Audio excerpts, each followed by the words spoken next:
Alright guys, today's lesson is going to be on division and how it relates to multiplication. Our lesson objective is you will be able to explore the relationship between multiplication and division. So some key words for today, there's actually going to be 2 slides worth of keywords. Your first word is dividend, that is the number being divided. So if we look at the problem that I have set up for us, 35 in red would be our dividend because it is being divided by 5. Our divisor is the number going into the dividend, so 5 in this problem is going into 35. And then our quotient is the answer to a division problem. So 5 can go into 35 7 times. Go ahead and take out your math thinking notebook if it's not out already and write these keywords down because they're really important. Your next keyword is remainder, and that would be a number that is left over after dividing. So for example, if I said 11 divided by 5 equals, well, we know that that 5 could only go, well, 5 times 2 would be 10. And if we added another 5 onto that, 5 times 3 would be 15, which would be too much. So we could know that 5 could go into 11 2 times, but then we would have 1 left over, so that we would just indicate that with remainder 1. There would be 1 left over. So like if I had 11 pieces of candy and I wanted to share them with 5 friends, each friend would get 2 pieces, but then I'd have 1 left over. That's what a remainder is. So make sure you also write this definition down in your math thinking notebook with the other ones that you wrote down already. Alright, so let's start off with a try this. So how many bags of oranges with 5 oranges in each bag can be made with 35 oranges? So if you had 35 oranges and I asked you to put 5 oranges in each bag, how many bags could we make? Go ahead and pause the video right now and try this in your math thinking notebook. Alright, so if we took our 35 oranges and we're going to divide them up into groups of 5, I would think about my multiplication facts for 5. So let's see, 5, 10, 15, 20, 25, 30, 35. So let's see, 1, 2, 3, 4, 5, 6, 7. 5 goes into 35 7 times, which means that I would be able to make 7 bags.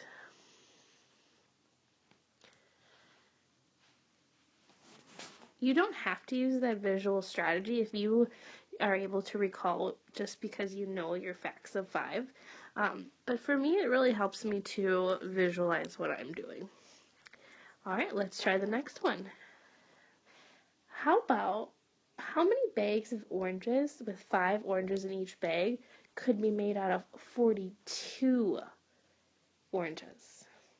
Well, I know because all my multiples of 5 either end in a 0 or a 5, that we might have extras. We might have a remainder. So don't forget that we have that term remainder. Okay, our remainder is what we'd have left over. Okay, so go ahead and try to figure out what would 42 divided into groups of 5, what might that be?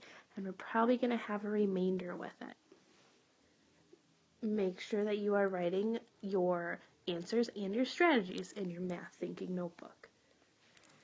Alright, so for this one, once again, I'm going to go with my visual strategy just because it is pretty good way for me to solve my multiplication and division problems. So, let's see. I'm going to know that, 5, 10, 15, 20, 25, 30, 35, 40 And then if I go one more, I'm going to get to 45, so that's not going to work.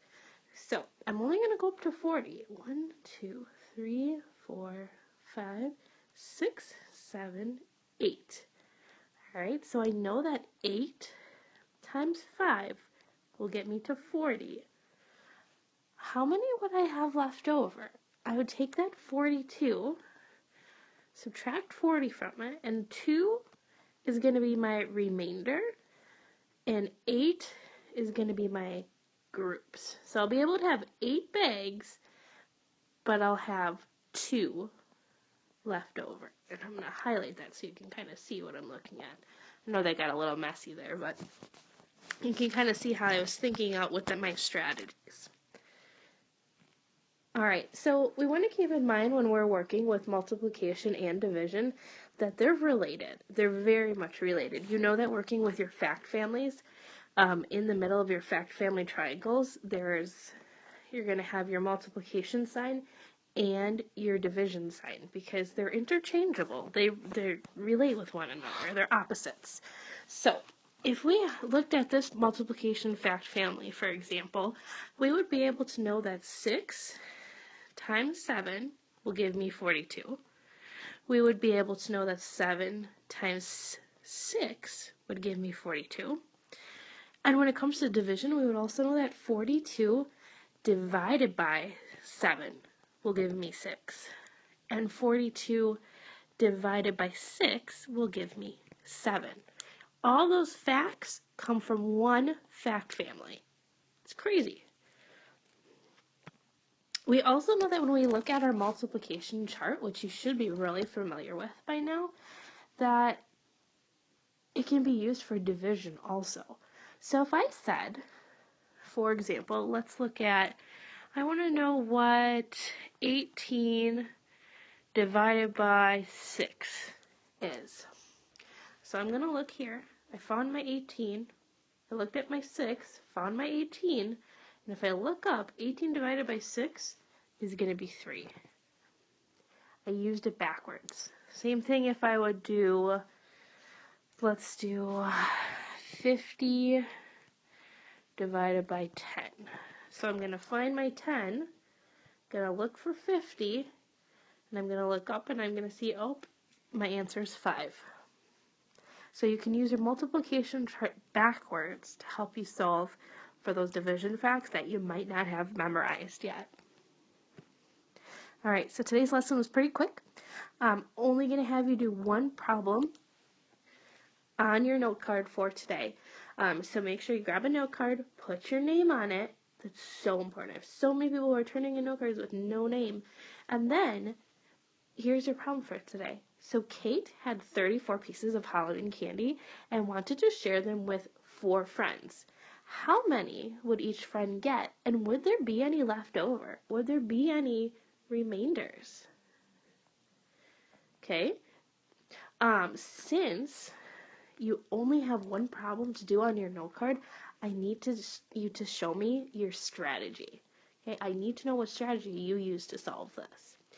When you are finished, you can open your math workbook, your everyday math workbook, to page 61 and start working on that. At least work on problems 1 and 2. Okay? If you get to try this and it's kind of confusing for you, don't stress out about it, but 1 and 2 you should be able to figure out.